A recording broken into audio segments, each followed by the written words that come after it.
ہم اس مشینی زندگی میں اتنے مصروف ہو جاتے ہیں کہ ہمیں کسی چیز کی خبر نہیں رہتی۔ تو ایسی صورتحال سے نکلنے کے لیے کیا کریں؟ آپ اپنے آپ کو دانا بنا کر یہ پوچھتے ہیں کہ ہم تو نکلنا چاہتے ہیں لیکن نکل نہیں سکتے۔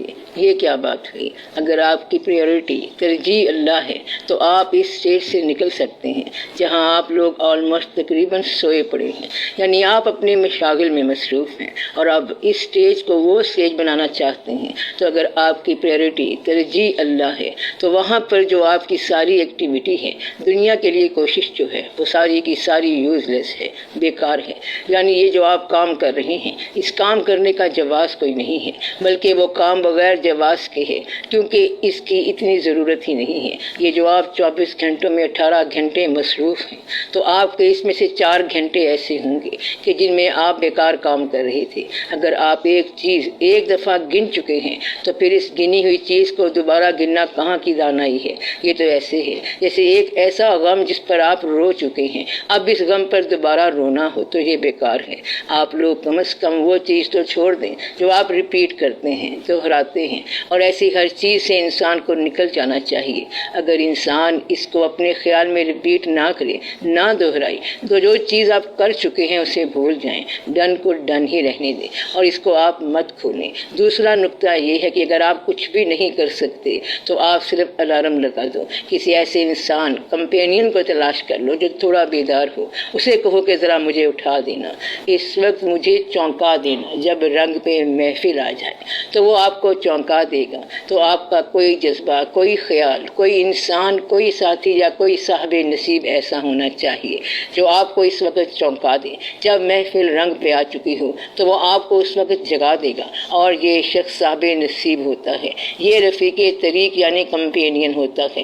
دوسرا طریقہ یہ ہے کہ کسی کے گلے میں تعویذ لٹکا دو تاکہ اس پر نشان لگ جائے، جس طرح سرکاری مہر والا ہوتا ہے کہ جب کسی زمانے میں گرفتاریاں ہو رہی ہیں تو اس سرکاری مہر والے کو کوئی نہیں پکڑتا، تو جو چیز اپنے ساتھی کمپینین کی طرف نہیں جا رہی وہ چیز آپ کو بھی ادھر نہیں لے جائے گی، اور جو چیز اسے ساتھی کے قریب لے کر جا رہی ہے وہ آپ کو بھی اس کے قریب لے جائے گی۔ اگر کسی نے آپ کو اپنی طرف سے بخشش کی یا بچ جانے کی سند دے دی تو پھر کوئی نہ کوئی ایسا واقعہ کریٹ ہوگا، پیدا ہو جائے گا کہ آپ کا جو نیند کا عالم ہے وہ پھر نیند کا عالم نہیں رہے گا۔ یعنی آپ کا اگر نمبر لگا دیا، آپ کی پیشانی پر خاص چیز لکھ دی، تو اب وہ پیشانی بدبختی میں نہیں جا سکتی، پھر وہ آپ کی نیند، غفلت یا زیادہ مصروفیت کی بدبختی کو مٹا دیتا ہے۔ تو آپ لوگ کسی جاننے والے سے اپنے آپ کو خوش قسمت کہلوا لیں تو پھر آپ لوگ ضرور خوش قسمت ہو جائیں گے۔ میرا کہنے کا مقصد یہ ہے کہ کسی جاننے والے سے اپنے حق میں بہتر الفاظ کہلوا لیں تو پھر آپ لوگ بچ جائیں گے۔ پھر ایسے شخص کو کوئی بھی نہیں چھیڑتا، حتیٰ کہ ابلیس بھی نہیں چھیڑتا۔ 90% لوگ جو شیطان سے بچے ہوئے ہیں یہ اپنی ہمت سے نہیں بچے ہوئے، بلکہ ان پر مہربانی ہوتی ہے۔ کچھ لوگ ویسے ہی بچ جاتے ہیں کہ ان کو پیدائشی معصوم رکھا گیا ہوتا ہے۔ کچھ لوگوں کو اللہ تعالیٰ نے ایسے پیدا کیا ہے کہ وہ کہتے ہیں کہ ہمیں دنیا کا خیال ہی نہیں ہے۔ لوگ ان سے کہتے ہیں کہ آپ کو پتہ نہیں ہے کہ شہر میں بڑے بڑے فنکار ہوتے ہیں، تو وہ کہتا ہے کہ مجھے اس کا خیال نہیں ہے، پرواہ نہیں ہے، ان کو بدی کا خیال ہی نہیں رہتا ہے۔ ایسے لوگ اللہ تعالیٰ خود ہی پیدا کرتا ہے۔ تو پیدائشی طور پر کچھ لوگ اچھے ہوتے ہیں اور کچھ لوگوں کی اصلاح ہو سکتی ہے۔ مثلاً بدی کے بازار سے ایک لڑکا گزر رہا ہے، تو اگر اس کے والد صاحب کو اس کے ساتھ بھیج دیں تو پھر وہ کچھ نہیں کرے گا، تو اس طرح اس کی کہے بغیر اصلاح ہو جائے گی۔ تو کہنے کا مقصد یہ ہے کہ اگر نیک بندہ ساتھ ہو جائے تو بدی کے مواقع بھی غائب ہو جاتے ہیں۔ یہاں ایک اور بات بڑے غور والی ہے، اور اگر یہ یاد رہے تو اللہ تعالیٰ کی طرف سے بہتری آ جائے گی۔ میں نے اس واقعے کو خود دیکھا کہ ایک آدمی ایک ایسی محفل میں چلا گیا جہاں پر قوالی ہو رہی تھی، بہت سارے لوگ قوالی سن رہے تھے، پیر صاحب مجذوب تھے اور قوالی سن رہے تھے، اور وہ ایسے مجذوب تھے کہ کسی کو اپنے قریب نہیں آنے دیتے تھے۔ وہ شخص محفل کے باہر بیٹھا تھا، تو پیر صاحب نے قوالی کے دوران آواز دی کہ وہ جو آدمی ہے اسے اندر لے آؤ۔ مریدوں نے اس شخص سے کہا کہ پیر صاحب آپ کو اندر بلا رہے ہیں۔ تو اس شخص نے کہا کہ مجھے بلا رہے ہیں؟ تو انہوں نے کہا کہ ہاں آپ ہی کو بلا رہے ہیں۔ تو وہ چلا گیا، جب قریب پہنچا تو جوتے اتارنے لگا۔ پیر صاحب نے کہا کہ آپ ایسے ہی آ جاؤ۔ وہ تو ایسی محفل تھی کہ اس محفل میں بغیر بغیر وضو کے کوئی نہیں بیٹھتا تھا، مگر اس سے پیر صاحب نے فرمایا کہ آپ جوتوں سمیت ہی آ جاؤ، تو وہ شخص گھبرایا، رویا اور پیچھے جانے لگا۔ تب پیر صاحب نے کہا کہ ادھر آؤ، تو خیر وہ آ گیا۔ تو پیر صاحب کے مرید بھی یہ سب کچھ دیکھ رہے تھے کہ یہ سب کیا ہے۔ کچھ دیر کے بعد وہ شخص چلا گیا، تو پھر مریدوں نے پیر صاحب سے کہا کہ یہ تو اس علاقے کا مشہور و معروف گنڈا ہے، اور اس کے کھانے پینے کی مشاغل بھی غلط ہیں، اور اس وقت بھی اس نے خوب غلط چیزیں کھائی اور پی ہوئی تھی۔ تو پیر صاحب نے مریدوں سے فرمایا کہ آپ لوگ پریشان نہ ہوں، کیونکہ یہ آدمی جہاں سے آیا ہے وہاں سے سوائے نصیب والے کے دوسرا کوئی نہیں آ سکتا۔ اس کا نام گنڈا وغیرہ نہیں ہے، بلکہ اس کو خود اللہ تعالیٰ نے بھیجا ہے، کیونکہ اور کوئی وہاں سے نہیں آ سکتا، اور یہاں پر آنا اس کے بس کی بات بھی نہیں ہے، حالانکہ اس نے شراب پی رکھی تھی اور وہ پریشان حال تھا۔ تو ایسے بندے سے پیر صاحب نے کہا کہ ادھر میرے پاس آؤ اور فٹافٹ ہی آ جاؤ۔ تو اس وقت یہ شخص جہاں سے آیا وہاں سے سوائے اللہ تعالیٰ کے فضل سے کوئی نہیں آ سکتا۔ وہاں تو بڑے بڑے صوفی بہک جاتے ہیں، بھٹک جاتے ہیں، اس پر خدا کا فضل ہے، اس پر خدا کا فضل ہے، اور خدا کا یہ فضل جو ہے وہ پیر صاحب کو حکم دیتا ہے کہ وہ اس شخص کا استقبال کرے۔ تو کہنے کا مقصد یہ ہے کہ یہ ایک ایسی کہانی ہے کہ آپ لوگ اللہ کے فضل کو تلاش کریں، تو یہ اللہ کا فضل ہی ہوتا ہے کہ کسی آدمی کو بدی کے زمانے میں نیکی کا شعور حاصل ہو، جس کو نیند کے زمانے میں بیداری کی تمنا ہو، تو یہ اللہ کا بڑا فضل ہے اور بہت بڑا فضل ہے۔ تو اللہ کے فضل کو دیکھنے کے لیے ہم پیغمبروں کی زندگی کو اسٹڈی کرتے ہیں کہ پیغمبروں کی دنیا میں کون سی اچھی بات ہے، کیا کیا واقعات ہیں، ان کی کیا کیا نیکیاں تھیں۔ نوح علیہ السلام کی زندگی میں کیا کیا واقعات رونما ہوئے، موسیٰ علیہ السلام کی زندگی میں کیا واقعات رونما ہوئے، اور پھر دوسرے پیغمبروں کی زندگی کے احوال اور واقعات دیکھتے ہیں۔ اب جب ہم یوسف علیہ السلام کی زندگی کا واقعہ دیکھتے ہیں تو اس میں 2-3 خاص واقعات ہیں۔ جیسے وہ کنویں میں اس وقت گرائے گئے جب وہ معصوم بچے تھے، اس سے پہلے تو انہیں بہت بڑا خواب دکھایا گیا۔ وہ خواب یہ تھا کہ میں نے دیکھا کہ شمس ہے، قمر ہے اور 11 ستارے ہیں، اور وہ میرے سامنے سجدہ کر رہے ہیں۔ تو یوسف علیہ السلام سے ان کے باپ نے کہا کہ بیٹا یہ خواب کسی اور کو نہ بتانا، کہ ایسا نہ ہو کہ کچھ ہو جائے۔ اللہ تعالیٰ فرماتے ہیں کہ بات یہ ہے کہ شیطان تمہارا کھلا دشمن ہے۔ خواب سننے والے سن گئے، اور اس خواب کی تعبیر بھائیوں نے خود ہی نکال دی کہ 11 ستارے ہم لوگ ہیں، یعنی 11 بھائی ہیں، اور شمس قمر ہمارے والدین ہیں، اور یوسف علیہ السلام کو اتنا عروج ملے گا کہ وہ سارے ان کے تابع فرمان ہوں گے، اور یہ ضرور بادشاہ بنے گا۔ اس زمانے میں بادشاہ کے سامنے جھکنے کا رواج تھا، تو اس زمانے میں جو بھی بادشاہ ہوتا تھا جب کوئی بھی اس کے دربار میں حاضر ہوتا تو ادب کے طور پر سجدہ کرتا تھا۔ اب یہاں پر آپ لوگ یہ باتیں نوٹ کرتے جاؤ کہ اب یوسف علیہ السلام کے بھائیوں نے اللہ کی منشا کو توڑنے کے لیے اسکیم بنائی۔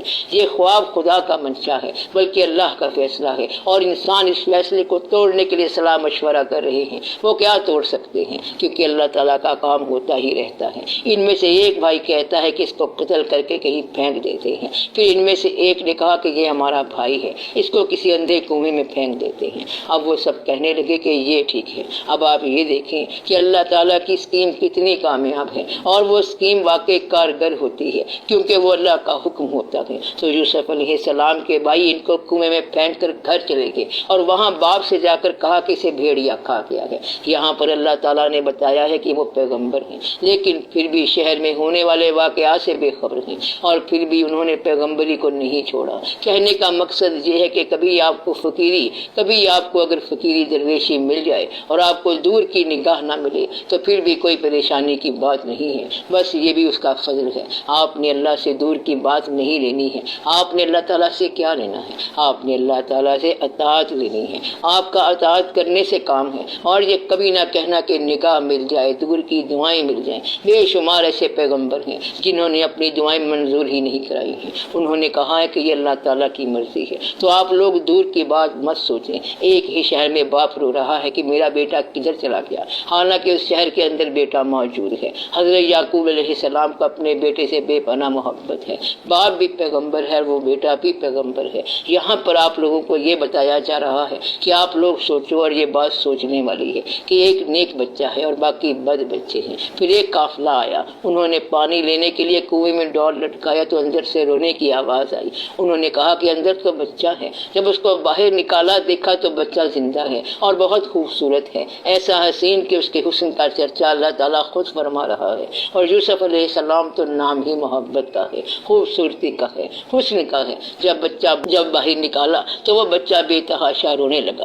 تو قافلے والوں نے کہا کہ اب تم کیوں روتے ہو، اب تو بچ گئے ہو، ہم نے کنویں سے نکال لیا ہے اور یہ سب کھانا پینا بھی حاضر ہے۔ تو یوسف علیہ السلام نے کہا کہ مجھے میرے بھائی یاد آ رہے ہیں، وہ کہاں چلے گئے ہیں، اب آپ ان بھائیوں کا کام بھی دیکھیں اور پھر ان کا کام بھی دیکھیں، یعنی کہ برے نے بدی کی ہے اور نیک جو ہے وہ یاد کر رہا ہے، اپنی محبت میں بھائیوں کو یاد کر رہا ہے۔ اس نے نفرت کا ہنگامہ دیکھا ہی نہیں ہے کہ وہ کیا ہنگامہ تھا اور کب محبت ٹوٹی اور کیا ہوا، بلکہ یہ سب چھوڑ کر وہ کہہ رہا ہے کہ مجھے میرے بھائی یاد آ رہے ہیں۔ تو اس سے یہ پتہ چلتا ہے کہ محبت کرنے والے محبت کرتے جاتے ہیں، اور یہ قطعی بات ہے۔ پھر یہاں سے قافلہ مصر گیا۔ آپ لوگ اس واقعے میں اللہ تعالیٰ کی ساری باتیں غور سے دیکھو کہ وہاں پر اس گھر میں جہاں پر یوسف علیہ السلام نے پہنچنا تھا، جہاں مائی زلیخا صاحبہ اسے دعوت گناہ دیتی ہے، تو پھر انہوں نے کوئی بات نہیں کی اور معصومیت سے دو لفظ کہے کہ کالا معاذ اللہ، کہ ہم تو اللہ سے ڈرتے ہیں۔ تو حضرت یوسف علیہ السلام کے سارے واقعے میں بس یہی ایک فکرہ ہے کہ میں اللہ سے ڈرتا ہوں۔ تو دعوت گناہ میں اتنی بات کہہ دینا کہ میں اللہ سے ڈرتا ہوں، تو اتنی بات سے آپ کی بخشش سند یافتہ ہو جاتی ہے، یہ بات مستند ہے۔ قرآن پاک میں اللہ تعالیٰ نے یوسف علیہ السلام کی کوئی اور نیکی نہیں بتائی ہے، بلکہ یہ کہا کہ دعوت گناہ ہے اور پھر آنے والے زمانے کے لیے آزمائشیں ہو رہی ہیں۔ تو اس وقت یوسف علیہ السلام نے صرف اتنا کہا کالا معاذ اللہ، کہ مجھے اللہ تعالیٰ کا خوف ہے۔ تو کسی بدی سے اس لیے گریز کر جانا کہ اللہ تعالیٰ کا ڈر ہے، تو یہ اللہ تعالیٰ کو بہت پسند ہے، اور اتنا پسند ہے کہ انہوں نے یوسف علیہ السلام کو پیغمبر بنا دیا۔ مصر میں کچھ عرصے کے بعد قحط پڑنا تھا، تو حضرت یوسف علیہ السلام نے عزیز مصر سے کہا کہ گندم ذخیرہ کر لی جائے۔ یہ واقعہ عزیز مصر کے خواب دیکھنے کے بعد کا ہے۔ تو کچھ عرصے کے بعد قحط پڑ گیا، اور پھر قحط کی وجہ سے آپ کے بھائی غلہ لینے کے لیے آپ کے پاس آئے، تو آپ نے انہیں پہچان لیا، لیکن وہ آپ کو نہ پہچان سکے۔ انہیں گندم دی اور پوچھا کہ تمہارا کوئی اور بھائی بھی ہے؟ تو وہ سوچ میں پڑ گئے اور کہا کہ ہاں، ہمارا ایک بھائی اور بھی ہے۔ پھر یوسف علیہ السلام کہنے لگے کہ اس کے علاوہ بھی تمہارا کوئی اور بھائی ہے؟ تو وہ کہنے لگے کہ اس کو تو بچپن میں کوئی بھیڑیا کھا گیا تھا۔ تو اس بات پر ان بھائیوں کا ماتھا ٹھنکا کہ اس میں کچھ ہے ضرور۔ حضرت یوسف علیہ السلام نے پوچھا کہ تمہارا ایک چھوٹا بھائی تھا، وہ کدھر ہے؟ تو وہ پوچھنے لگے کہ آپ کو کس طرح یہ سب پتہ ہے؟ تو یوسف علیہ السلام کہنے لگے کہ خبریں پہنچتی رہتی ہیں۔ پھر فرمایا کہ تم لوگ جب اگلی بار آنا تو بنیامین کو لے کر آنا، تب تمہیں گندم ملے گی۔ اگلی دفعہ وہ بھائی اپنے بھائی بنیامین کو ساتھ لے آئے۔ جب وہ بھائی بنیامین کو اپنے باپ سے مانگ رہے تھے تو باپ نے کہا کہ اس کے بھائی کو تم لوگوں نے برباد کر دیا، بلکہ مار دیا، اب یہی میرے بڑھاپے کا سہارا ہے، اب تم لوگ اس کو بھی مجھ سے چھین رہے ہو۔ پہلے یوسف علیہ السلام کو بھائیوں کے حوالے کرتے وقت باپ نے کہا تھا کہ میں یوسف علیہ السلام کو تمہارے حوالے کرتا ہوں، بلکہ تمہاری حفاظت میں دیتا ہوں۔ اب انہوں نے کہا کہ میں بنیامین کو اللہ کے حوالے کرتا ہوں۔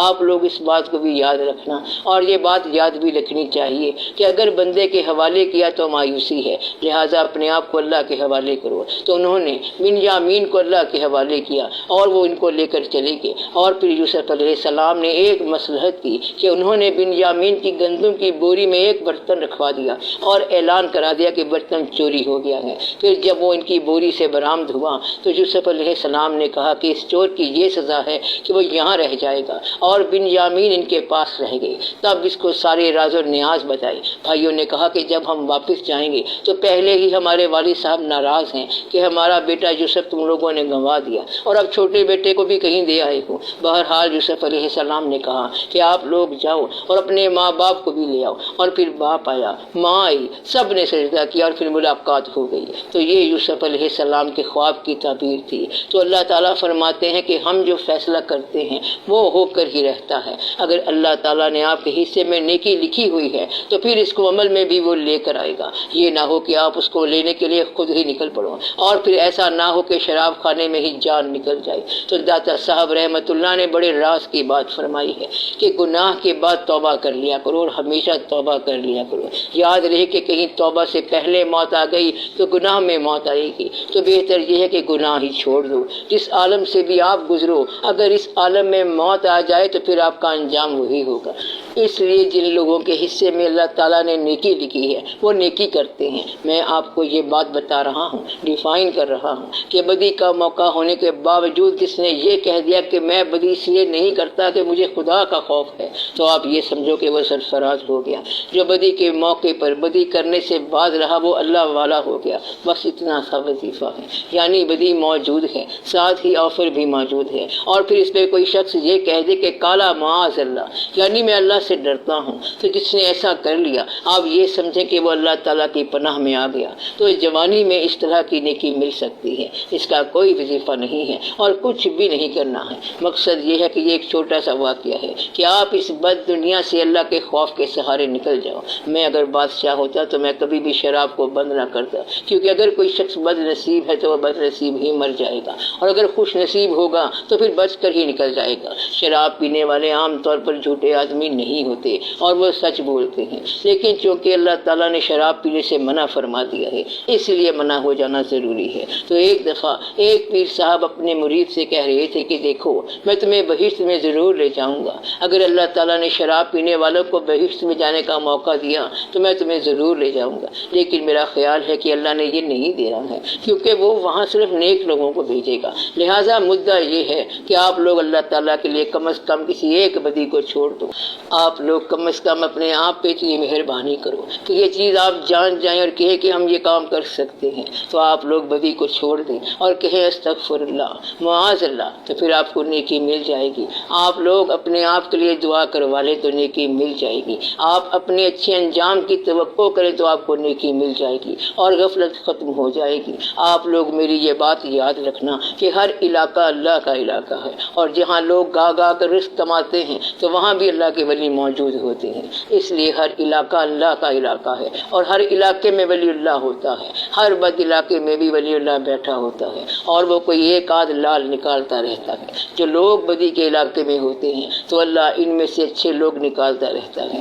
ایسے آدمی کو دیکھ کر ہی وہ کہتا ہے کہ تو یہاں کدھر آ گیا ہے، وہ آگے سے کہتا ہے کہ یہ سارے آگے ہیں تو میں بھی ادھر آ گیا، تو بزرگ اسے کہتے ہیں کہ ایسا نہیں ہے، بلکہ وہ تو سارے ہی بد نصیب ہیں، لیکن تو نیک دادے کا پوتا ہے، یعنی نیک لوگوں کی اولاد ہے، اچھے خاندان کا چشم و چراغ ہے، تو وہ ہے، تو یہاں کدھر آ گیا؟ یہ تو بیچارے سارے بد نصیب ہیں، یہاں تیرا کام نہیں ہے، تو چل دوڑ، تیرا وہ کام ہے۔ تو وہ اس کو اس کی حقیقت سے آشنا کرا دیتے ہیں۔ لوگ اس سے پوچھتے ہیں کہ تجھے یہ فیض کہاں سے ملا ہے، تو وہ آگے سے بتاتا ہے کہ مجھے وہاں گانے والے علاقے سے یہ سب فیض ملا ہے۔ تو وہ حیران ہو کر پوچھتے ہیں کہ وہاں پر کس طرح ملا؟ تو وہ کہتا ہے کہ آپ لوگ دیکھ لو، مجھے تو وہاں سے یہ سب ملا ہے اور دینے والے نے مجھے وہاں سے دیا ہے۔ تو بات یہ ہے کہ دینے والا وہاں جا کر بھی دے دیتا ہے۔ آج آپ اس محفل کی بدولت اپنے آپ کو آپ ہی دینے والے بن جاؤ۔ آپ لوگ اپنی ایک بدی سے دل میں سچی توبہ کر لو کہ ہم اللہ تعالیٰ کے لیے اپنی اس بدی کو چھوڑتے ہیں،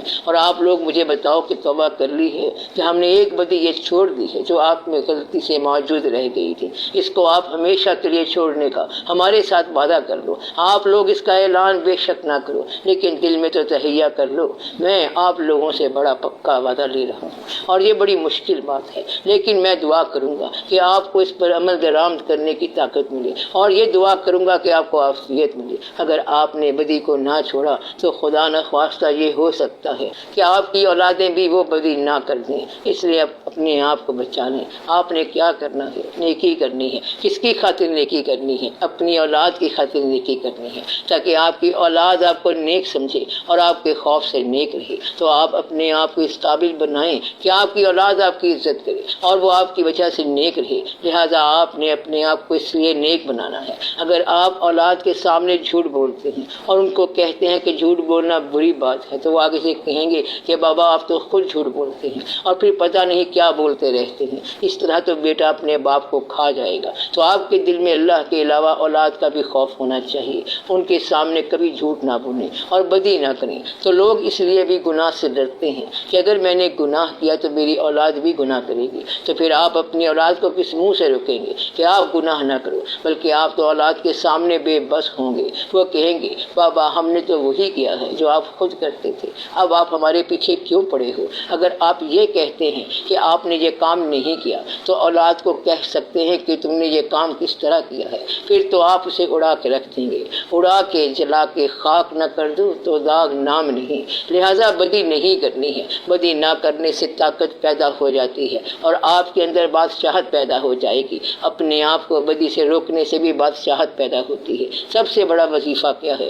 اپنے آپ کو روکنا اور نفس کی مخالفت کرنا، اس سے بے شمار جہان آپ کے تابع ہو جاتے ہیں۔ آپ کو کھانے کی خواہش ہو رہی ہے تو آپ اپنے جسم کو روکو، نفس کو روکو کہ ہم نے کھانا نہیں کھانا ہے۔ پھر اگر ایک خواہش آ گئی تو آپ نے خواہش کو روکا بلکہ اس کے برعکس چل پڑے، تو اس سے آپ کے اندر ایک ایسی طاقت پیدا ہو جاتی ہے جو آپ کو اللہ تعالیٰ کے فضل کے قریب لے جاتی ہے۔ خواہش نفس کو روکنا، ترک کرنا بہت بڑی طاقت ہے جو آپ کو اللہ تعالیٰ کے فضل کے قریب لے جاتی ہے، اور یہ عرفان کی طاقت ہے۔ ایک آدمی مرغن غذا کھا رہا تھا، اس کے بزرگ وہاں پہنچے اور انہوں نے پوچھا کہ ہم تو تجھے ترک کی بات کرتے ہیں اور تجھے کیا کھا رہا ہے؟ کہنے لگا کہ آج نفس نے کہا ہے کہ مرغا نہیں کھانا ہے، تو میں نے کہا کہ میں آج تجھے کھلا کر چھوڑوں گا، کیونکہ مجھے نفس کی مخالفت کرنی تھی، اس لیے میں ایسا کر رہا ہوں۔ تو پیر صاحب نے کہا کہ ایسا نہیں کرنا کہ نفس کی مخالفت شروع کر دو، بلکہ آپ اپنے نفس کو روکو۔ جب وہ آپ کو بدی کے قریب لے جائے تو آپ اس وقت اس کو روکو، اللہ راضی ہو جائے گا۔ ایک پیغمبر کی زندگی میں صرف ایک ہی واقعہ ہے کہ وہ بدی کی دعوت میں اللہ تعالیٰ کے خوف سے باز رہے، تو اتنی سی بات پر اللہ تعالیٰ راضی ہوتا ہے۔ خدا تو بچوں کی طرح راضی ہو جاتا ہے، اور اگر آپ مکر و فریب کرو گے تو وہ تو پھر اللہ ہے، واللہ خیر الماکرین، وہ تو آپ کی تدبیروں کو اڑا کے رکھ دے گا۔ وہ غار پر ایسا جالا بنائے گا کہ ساری دنیا حیران پریشان ہو جائے گی کہ اس غار کے اندر کون ہو سکتا ہے، اور ساری بات وہیں تو تھی، اور وہ کمزور جالا اللہ تعالیٰ نے قوی دلیل بنا کر کھڑا کر دیا کہ بتاؤ کیا بات ہے۔ بس آپ لوگ اللہ تعالیٰ کے ساتھ دانائی نہ کرنا، آپ سیدھا سادہ مان لینا کہ بس غلطی ہو گئی ہے، مجھے معافی عطا فرمائی جائے، سرکار معافی دے دیں، تو اللہ سے معافی مانگ لیں۔ یہ کبھی نہ کہنا کہ جی حالات ہی ایسے تھے، میں وہاں پر کیا کرتا اور میری حیثیت ہی کیا تھی۔ اب آپ دعا کریں، تو آپ لوگوں کے لیے دعا کیا ہے؟ آپ کہیں کہ آج تک کیے جانے والے یا ہونے والے یا سرزد ہونے والے گناہوں سے میں توبہ کرتا ہوں، اور اللہ تعالیٰ سے یہ التجا ہے کہ ہم تیرے راستے پر چلنے کے لیے تیار ہیں۔ یا اللہ ہمیں اپنا راستہ دکھا، اس کا شعور عطا فرما، اس راستے کے ساتھی عطا فرما، اور اس راستے کی دستک دینے والوں، آواز لگانے والوں، صدا دینے والوں کا ساتھ دینے اور اطاعت کرنے کا ہمیں حوصلہ دے، جرت و ہمت عطا فرما۔ یا اللہ ہماری زندگی اسلام کے کام آئے، ہماری زندگی وطن کے کام آئے۔ یا اللہ ہمیں اس کام میں لگا جس سے تو راضی اور تیرا محبوب پاک صلی اللہ علیہ وآلہ وسلم راضی ہو۔ یا اللہ ہمیں خواہش کے دل فریب جال سے بچاؤ، اور ہمیں ایسے خیال سے بچا دے تاکہ ہم اس خوبصورت جال سے نجات پا سکیں۔ یا اللہ تو ہم پر مہربانی فرما، یا اللہ تو ہمارے حال پہ رحم فرما، ہم اپنے آپ کو دھوکہ دے رہے ہیں، تو ہی ہمیں بچا، ہم نے اپنے ساتھ دشمنی کی ہے۔ یا اللہ مہربانی فرما، رحم کرنے والے مہربان اللہ ہم پر رحم فرما۔ یا اللہ ہمارے ماضی سے ہمیں معافی دے، یا اللہ ہمیں اچھا مستقبل دے، اور ہمیں نیک سنگت دے، نیک خیالات دے۔ یا اللہ خیال کی ہماری دنیا آباد فرما، یا اللہ ہمارے حال کی دنیا بھی آباد فرما۔ یا اللہ ہمیں رزق حلال بھی دے اور بے شمار دے، آمین۔ صلی اللہ تعالی علی خیر خلقہ و نور عرشہ حبیبنا و شفیعنا سیدنا و مولانا محمد و آلہ و اصحابہ اجمعین برحمتک یا ارحم الراحمین۔